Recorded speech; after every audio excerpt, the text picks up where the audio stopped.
You're about to make a significant investment in your mouth. How can you assure long-term implant success?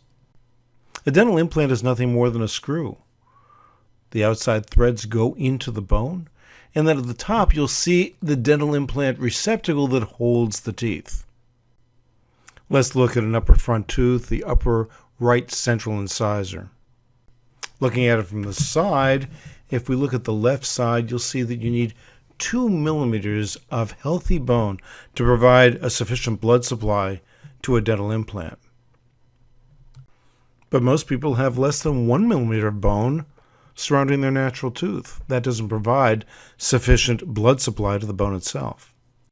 So when this tooth is extracted, you'll lose some bone and some gum tissue. Here's a tooth socket with a normal 2 millimeters of bone. But if there's less than 2 millimeters of bone, this is what the socket may look like. An implant placed in such a socket would produce a tooth that looks like this. Besides that, the tooth would overlap the gum tissue, making it impossible to clean that tooth. A CT scan of that tooth shows the problem. The bone is very, very thin on the outside, thick on the inside. When such a tooth is extracted, look at the amount of bone that's lost. A similar problem would occur on a lower back tooth. Notice on the left side of the root, the bone is thick, but on the right side of the root, there's practically no bone. When such a tooth is extracted, look at all the bone that's lost. What do we do to provide a blood supply so that the implant-supported tooth lasts for a long time and looks like a tooth? How do we get to that magic 2 millimeters of bone?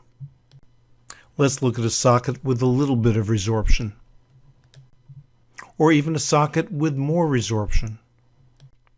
How do we restore the missing bone and gum tissue? You'll see in this picture what we do. Notice the white membrane that's surrounding the bone graft. You'll see the arrow there.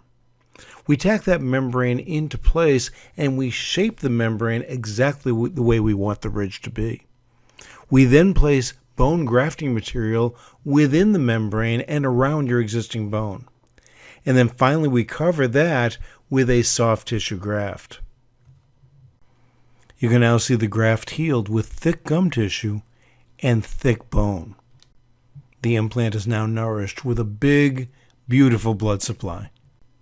Now we'll fasten your tooth to the dental implant. The bone is thick and has a great blood supply, and so does the gum tissue. There's your beautiful tooth in place that will look like this for many, many years. If you have any questions, please contact one of our staff members or one of our doctors.